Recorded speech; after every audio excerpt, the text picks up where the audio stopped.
안녕하세요. 드디어 꿈에 그리던 유럽 여행을 가게 되었어요.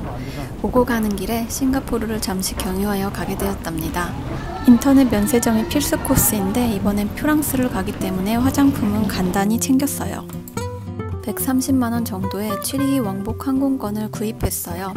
직항과 가격 차이가 많이 나진 않았지만 창의 공항을 한번 꼭 보고 싶어서 싱가포르를 경유하는 이 항공편을 선택하게 되었어요.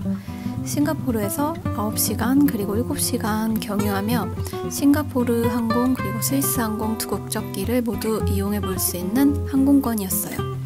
짐 검사하는 게 꽤 시간이 걸리더라고요. 요즘 공항은 최소 3시간 전 도착이 필수인 듯해요. 타자마자 가장 먼저 영상 리스트를 확인해 봤어요. 엘리멘탈이 있어서 너무 좋았어요. 그리고 장르도 다양하고 한국어가 지원되는 게 많아서 비행이 지루하지 않을 것 같아요. 제가 운이 너무 좋게도 누코노미가 당첨되었어요. 처음 받아봤는데 아주 훌륭했고 덕분에 편하게 누워왔답니다. 그리고 이건 챙겨주신 크래커랑 이어폰. 요거 없으면 아무것도 볼 수 없답니다.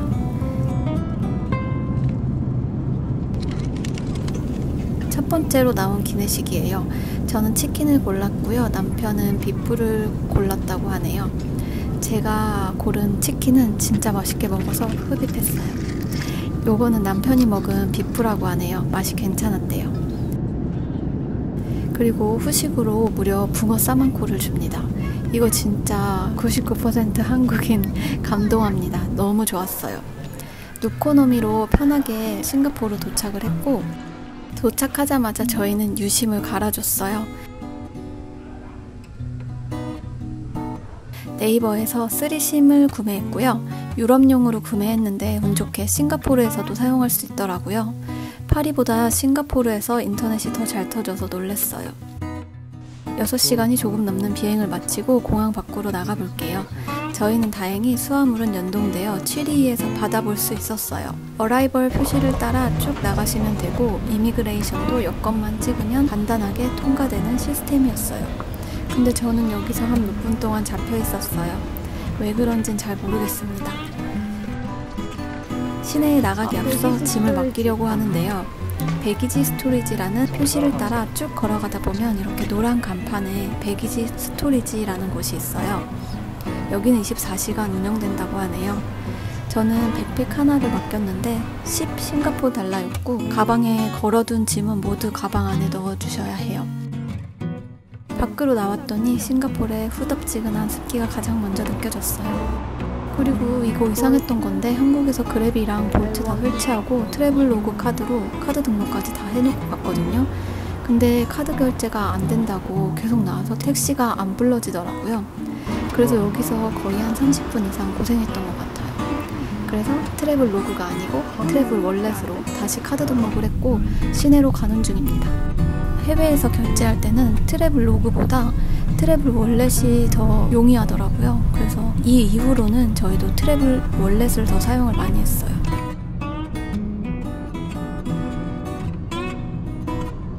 싱가포르 느낌은 동남아이긴 한데 아파트가 한국처럼 많아서 그게 좀 놀라웠어요. 물론 아파트 모형은 좀 다 다르게 생겨서 보는 재미가 있지만 이게 아마 나라에서 제공하는 공공주택일 거예요. 싱가포르는 약 90%의 국민들이 집을 소유하고 있을 정도로 주택 정책이 성공한 나라라고 하더라고요. 저희는 마리나베이 샌즈몰 쪽으로 도착지를 지정했는데 그랩 기사님이 이상한 곳에 내려주셨어요. 싱가포르라 솔직히 기사님만 믿고 내렸는데 내리기 전엔 구글맵 한 번 더 확인하고 내리셔야 할 것 같아요. 일단 여기까지 2만원 이상이 들었고 원래 목적지까지 다시 택시를 검색해보니 10,000원 정도가 더 들더라고요. 기분은 너무 안 좋았지만 덕분에 이런 건물도 구경하네 하고 긍정적으로 생각하려고 노력하면서 걸어왔습니다.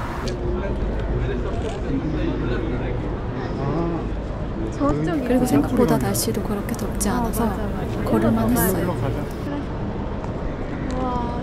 쭉 걸어가다 보니 드디어 마리나베이 샌즈가 보이는 반대편 플러턴몰 근처에 도착하게 되었어요. 마리나베이 건물이 한눈에 펼쳐지니 정말 멋있긴 하더라고요. 여기서 좀 앉아서 사진 찍고 구경하다가 칠리 크랩을 먹어보기로 했습니다. 아마 가장 유명한 음식점은 전보 시푸드일 텐데 거리가 먼 관계로 마리나 베이 샌즈 몰에서 아주 가까운 팜비치 레스토랑이라는 곳에 가기로 했어요. 예약 없이도 먹을 수 있다고 하길래 5시 반부터 디너 타임이 시작인데 5시부터 매장 앞에서 그냥 기다렸어요. 기다리는 동안 많은 한국인들이 매장 안에 들어가서 얘기를 하더라고요. 근데 저는 뭔가 직원들의 브레이크 타임을 방해하는 것 같아서 앞에 그냥 앉아 있었는데 안으로 들어가서 말을 해야 예약이 되는 시스템이었어요. 그래서 꼭 오시면 브레이크 타임이더라도 매장 안에 들어가셔서 직원한테 말씀드리는 게 좋을 것 같아요. 저희는 칠리 크랩, 빵, 맥주 한 잔을 주문했어요. 유의하셔야 되는 게 자리에 물티슈가 세팅되어 있는데 이거 하나에 0.8 싱가포르 달러예요. 물티슈가 있으신 분들은 가져오신 물티슈를 사용하시는 걸 추천드려요. 칠리 크랩은 156 싱가포르 달러, 빵은 4 싱가포르 달러, 맥주 한 잔은 무려 13.5 싱가포르 달러였습니다. 그래서 총 209 싱가포르 달러, 약 21만원 정도였고 포커센터에 가시면 2인 기준 7에서 8만원 정도로도 먹을 수 있다고 하니까 그쪽을 방문해 보시는 것도 좋을 것 같아요. 그리고 한국인으로서 빵보다는 밥을 추천드립니다. 칠리 크랩의 총평은 양념이 생각보다 특별하지 않았고 크랩도 한국의 대게처럼 부드러운 게 아니라 씹는 맛이 있는 게라 저는 조금 아쉬웠어요. 그리고 맛에 비해 가격이 많이 비싼 것 같아 저는 경험해 봤다는 거에 의의를 두기로 했답니다. 마리나 베이 샌즈가 보이는 테라스 자리는 예약을 하셔야 되는 것 같아요. 인기가 정말 많더라고요. 그리고 저는 워터비 크루즈를 타러 갔습니다. 싱가포르는 우드색의 클라키 리버 크루즈가 유명할 텐데 저희는 동선이 대부분 마리나 베이 샌즈 근처여서 워터비 크루즈를 선택했어요. 여행 루트에 맞춰 선택하시면 되지만 그거 상관없이 둘 중에 고민하신다면 워터비도 추천드려요. 왜인지는 이따 알게 되실 거예요. 저는 와그에서 1인당 23,000원에 티켓을 구매했어요. 이거 타는 데는 그 마리나 베이 샌즈 빌딩 앞쪽에 꽃 모양 건축물 쪽으로 오시면 됩니다. 여기서 사이트에서 구매한 QR코드를 탑승권으로 교환해주세요. 저는 크루즈에서 노을을 보고 싶었기 때문에 7시 차를 타기로 했어요. 팜비치 레스토랑에서 택시 잡기가 어려워서 6시 55분쯤 도착했는데 운이 좋게도 7시 차를 바로 탈 수 있었어요. 배가 출발해서 처음엔 진행 방향 오른쪽에 앉아있다가 다시 왼쪽으로 자리를 옮겼어요. 처음 출발할 땐 왼쪽이 훨씬 더 멋있더라고요. 근데 돌아올 땐 오른쪽이 멋있었어요. 그래서 어디든 괜찮을 것 같습니다. 저는 다행히 사람이 그렇게 많지 않아서 왔다 갔다 하면서 찍을 수 있었어요.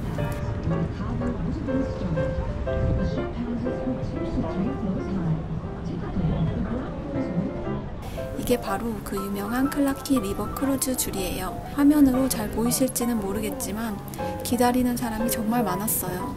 그래서 우리 워터비 예약하길 잘했다 라는 생각을 했어요. 여기는 사람들이 다 밖에 이렇게 음식을 먹을 수 있게 테라스로 이쁘게 꾸며놨네요. 시간이 많으면 언젠가 저기 와서 맛있는 음식을 꼭 한번 먹어보고 싶어요.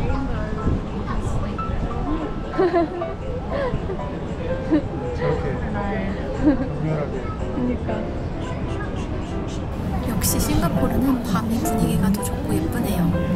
이게 바로 그 유명한 5성 플러턴 호텔이에요. 밤이 되니 더 멋있네요.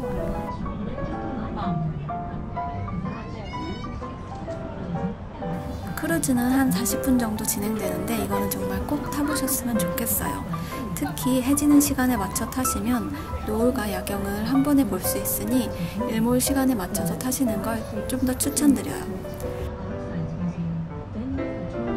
크루즈가 끝나고 화장실을 이용할 겸 바로 옆에 있는 마리나 베이 샌즈 쇼핑몰에 들어와 봤어요.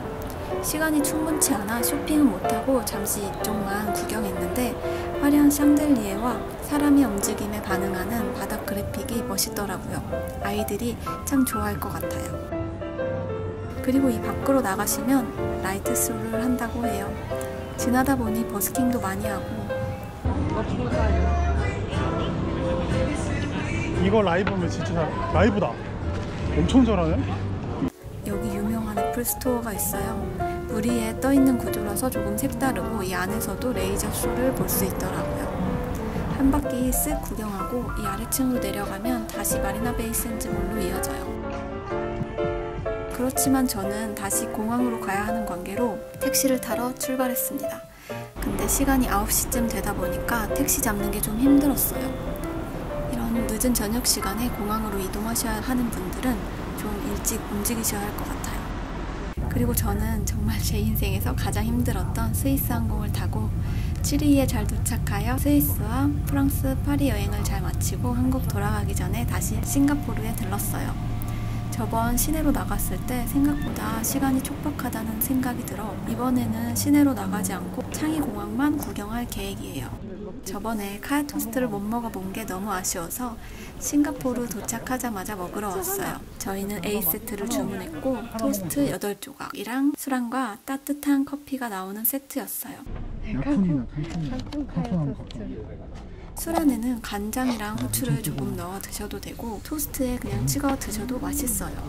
이 카야 토스트가 많이 달잖아요. 술안이가 단맛을 좀 부드럽게 만들어주는 것 같아요. 단짠단짠의 매력이 있으니 꼭 한번 드셔보세요. 주얼창이 가는 법은 주얼이라고 어디든지 써져 있어서 찾기는 어렵지 않으실 거예요. 트레인, 스카이트레인 T1. 사실 주얼되어 있어가지고 어디 주얼이 어딨어? 아, 맞네. 가기 전에 검색했을 때 주얼창이 가는 방법으로는 걸어서 가는 방법과 스카이트레인을 타고 가는 방법 두 가지로 나와 있었어요. 그래서 저는 트레인을 타고 가고 싶어서 걷는 동안 계속 안내판을 찾아봤는데 없었어요. 근데 영상을 만들면서 검색해보니 스카이트레인을 타면 주얼창이를 통과해서 지나가고 절대 내릴 수는 없더라고요. 결국 걸어서 가는 방법만 있었어요. 저것도 보면서 오는데 아니 참. 여기도 보면서 오서. 그래서 이렇게 투덜대며 걸어왔던 길이 지금 와서 보니 맞는 방법이었어요. 여기가 바로 그 유명한 주얼창입니다. 이 근처에 가시면 큰 습도 때문에 정글에 온 듯한 느낌이 들어요. 높게 위치한 스카이트레인도 양옆으로 지나가니까 꼭 미래도시에 와 있는 듯한 느낌이네요. 그리고 이 폭포를 몇 층에서 바라보느냐에 따라 뷰가 완전히 다르더라고요. 아까는 지상에서 본 것이고 이건 지하로 내려와서 보는 광경인데 웅장한 물소리는 없지만 그래서 색다르고 멋있었어요.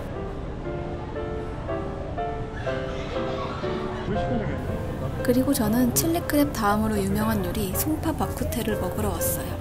저희는 한 2~30분 대기 후 입장할 수 있었고 주문 방식은 QR코드로 주문하시면 됩니다.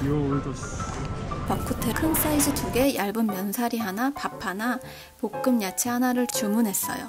여기서 주는 물티슈는 무료예요. 조금 기다렸더니 음식이 나왔어요. 비주얼 자체는 정말 특별할 거 하나 없는데 이 국물이 진짜 시원해요. 유럽 여행하면서 얼큰하면서 시원한 국물이 그리웠는데 그 바램을 한 번에 채워주는 맛이었어요. 고기도 부드러워서 뼈에서 쉽게 분리되어 먹기가 쉽고 평소에 면을 좋아하시면 면을, 밥을 좋아하시면 밥을 주문하시면 될 것 같아요. 그리고 가장 좋은 점은 앉아있으면 뜨거운 육수를 계속 리필해주세요. 그래서 고기랑 면을 항상 따뜻하게 먹을 수 있었고 국물이 부족할 일이 없어서 그게 정말 행복했답니다. 이렇게 배부르게 먹고 32,000원 정도 나왔어요. 가격으로 보나 맛으로 보나 저는 칠리크랩보다 송파 바쿠테를 100배 더 추천해요. 비교할 수 있다면요. 그리고 싱가포르에서 1일 1미코를 해야 한다는 말이 있길래 바로 미스터 코코넛으로 달려왔어요. 시그니처 코코넛 단맛 약하게 주문했는데 단 것 안 좋아하는 저에게는 딱이었어요. 너무 맛있어서 흡입했더니 뜨거운 국물 먹어서 그런가 배가 좀 아프더라고요. 이건 조심하세요. 주얼창이의 하이라이트죠. 라이트쇼를 보러 왔어요. 주얼창이 라이트쇼는 일요일에서 목요일까지는 저녁 8시, 9시 총 2번, 금요일에서 일요일까지는 8시, 9시, 10시 총 이렇게 3번 진행된다고 해요. 8시 쇼는 1층에서 관람했는데 앉아서 보실 분은 최소 15분 정도 일찍 와서 기다려주셔야 될 것 같아요. 8시 쇼는 디즈니 100주년을 기념하여 디즈니 캐릭터와 배경음악으로 진행됐고 빔을 쏘아 보여주는 거라 선명하게 보이진 않았지만 정말 귀여웠어요. 그리고 9시 분수쇼는 한 4층 정도에서 봤던 것 같아요. 위에서 보니 전체적인 뷰를 볼 수 있어서 1층에서 봤던 것과는 또 다른 웅장함이 있었어요. 9시 쇼는 심플 이즈 더 베스트라는 말처럼 단순한 도형과 화려한 색감 그리고 웅장한 음악이 인공폭포와 어우러져 눈을 뗄 수 없을 정도로 멋있었어요. 8시, 9시 둘 다 멋있었지만 하나만 봐야 한다면 저는 9시 쇼를 조금 더 추천드려요. 전부 다 보여드리고 싶을 정도로 정말 멋있었어요.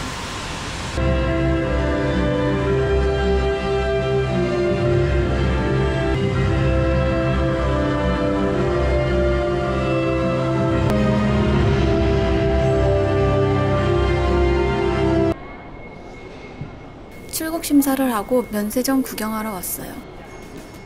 운동하게 했어. 전혀 배가 고프진 않았는데 한국에 없는 그 유명한 이푸도 라면이 있길래 매콤한 돈코츠 라면을 주문했어요. 매콤해서 맛있게 먹었지만 특별할 거 없는 한국에서 먹는 라면 맛이었어요. 언젠가 현지 가서 한번 먹어보고 싶네요. 뭐 보려고 하는 거지. 드디어 바샤 커피입니다. 매장이 정말 화려하지 않나요? 친구가 선물로 줘서 마셔봤는데 맛은 약간 산미가 있어서 저의 취향은 아니었지만 향기로운 헤이즐넛 향이 집안에 가득 차서 기분이 좋았던 기억이 나요. 정말 다양한 종의 커피 향을 다 맡아보실 수 있으니 꼭 한번 들려보세요. 그리고 한국으로 돌아가는 싱가포르 항공을 탔어요. 올 때와는 다르게 거의 풀 부킹이라 남편이랑도 떨어져 앉았어요. 좀 특이했던 게 앞쪽에 인도 단체 손님들이 있었는데 기내식을 비건, 건강식 등 다양하게 선택을 했는지 승무원분이 일찍 오셔서 이름과 기내식 종류를 한 번 더 확인하면서 스티커를 저렇게 다 붙여 놓으시더라고요. 한국인으로서 그 점이 좀 신기했고 좀 다른 기내식을 드시고 싶은 분은 미리 신청하시는 것도 좋을 것 같네요. 식사는 미트볼이 있는 오믈렛이었고 이거는 그냥 괜찮았습니다. 이번엔 붕어 싸만코가 없어서 너무 아쉬웠어요. 저는 이렇게 6시간의 비행을 마치고 아침 8시쯤 한국에 도착했어요. 저희는 오자마자 한식을 먹으러 갔죠. 여기는 소문이란 식당이고 예전에 평점은 좋지 않았지만 한식이 먹고 싶어 들어갔는데 생각보다 너무 맛있어서 또 찾아왔어요. 여기 알탕이 진짜 맛있거든요. 그래서 이번에도 알탕이랑 시래기 해장국 시켜서 맛있게 먹고 3주간의 여행을 마무리했습니다. 이렇게 싱가포르 항공 후기와 경유기를 마치도록 하겠습니다. 싱가포르를 경유해보니 10시간 미만이면 그냥 정말 맛보기만 할 수 있는 느낌이었어요. 싱가포르는 밤이 안전한 나라이니 다음에 또 경유하게 된다면 그땐 숙박까지 할 수 있는 넉넉한 시간텀으로 늦은 시간까지 오래 여행할 수 있으면 좀 더 좋겠다는 생각이 들었어요. 그럼 이렇게 싱가포르를 경유하는 분들께 도움이 되었으면 하는 바람으로 이만 마치겠습니다. 궁금하신 점은 댓글로 남겨주세요. 감사합니다.